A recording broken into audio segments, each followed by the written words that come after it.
Zeyipofu.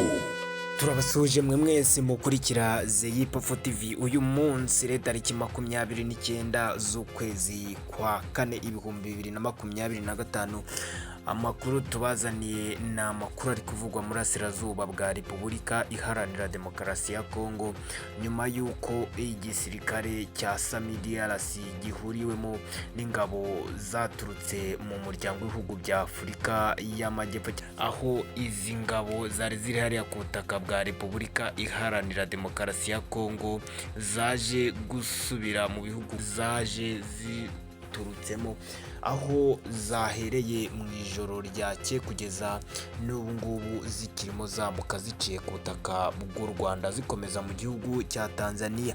Rero ibingibi bikaba byabaye nyuma y'igihe kinini cyari gishize, abenshi mu babireberera hafi zivuga ko ziriya ngabo zakabaye ziva hariya, dore ko byaje no kurangira umutwe wa M23 wari waremeye kuzareka bakavugurura ikibuga cya Goma cy'indege, akaza bariho bahagurukira bakomeza mu bihugu byabo, zaje kurangira zibamaganye zibirukana ikitaraganya, bitewe n'uko bamwe muri zo cyangwa se zino ngabo zari zirimo kugirana ubufatanye n'abahungabanyaga umutekano hariya i Goma.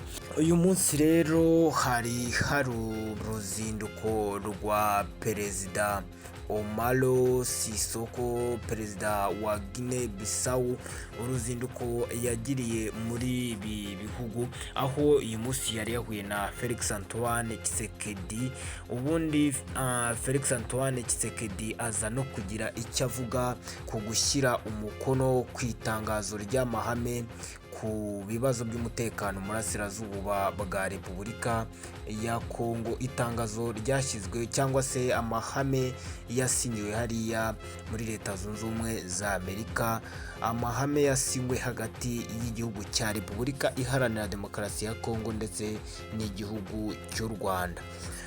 Perezida rero wa Repubulika Iharanira Demokarasi ya Kongo Felix Antoine Kisekhedi akaba yavuze ko nyuma yo guhura n'uyu perezida Omaro Sisoko wa Guinea Bissau, akaba yagize icyo atangariza itangazamakuru, aho Felix Kisekhedi ubwe yavuze ati mu mvugo igaragaramo rwose ngo ko ari we wabigizemo uruhare ngo rukomeye cyane, ngo kuba barageze kuri iyi ntambwe yo gusinya ku itangazo ry'amahame y'ibibazo by'umutekano muri Repubulika ya Demokarasi ya Kongo, aho yagize ati gushyira umukono ku matangazo y'amahame wabonye ni intambwe igana mu nzira nziza imwe nahoraga nifuza.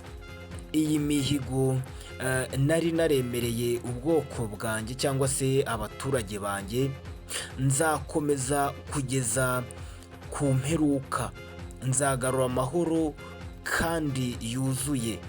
Nyuma y'ibyo ubona ntihazongera kubaho ikibazo cy'ihungabana ry'umutekano muri Repubulika Iharanira Demokarasi ya Kongo. Ayo akaba ari amagambo amwe yakoresheje arimo ahamiriza abanyamakuru ko ibyo babonye byose ngo ari we wabigizemo uruhare. Kandi akaba yakomeje aravuga ati ibyo twifuzaga kuva kera birasohora, guhuza ibihugu byacu byombi kubera ko hari icyo duhuriyeho, gukunda Afurika. Bigaragare ko mu mvugo ye yashakaga kuvuga ko rwose ikimushishikaje ari uguhuza ibihugu byombi hagati y'u Rwanda ndetse na Repubulika Iharanira Demokarasi ya Kongo. Perezida wa Repubulika Iharanira Demokarasi ya Kongo kandi yashimiye mugenzi we Omaro Sisoko kuba yarateye inkunga Repubulika Iharanira Demokarasi ya Kongo mu gihe cy'ibitero, ndetse no kongera umubano mpuzamahanga mu rwego rwo gukangurira isi kugarura amahoro. Kuri Felix Kisekhedi iki ni ikimenyetso nyacyo cy'ubucuti, ubuvandimwe n'ubufatanye ku gihugu cye ndetse n'abaturage b'igihugu cya Guinea. Kayo nguko urugendo uno mugabo yagiriye hariya rwatumye perezida Felix Kisekhedi avuga kuri ritangazo ry'amahame ryasinywe hagati y'igihugu cye n'icy'u Rwanda hariya muri Leta Zunze Ubumwe za Amerika. Tubibutse ko ari amasezerano bagize, umuhuza hariya wari yahagarariye akaba ari Leta Zunze Ubumwe za Amerika. Ngayo nguko rero, aya niyo makuru ari kuvugwa, ni makuru ni mu mwanya mutoya uri imbere.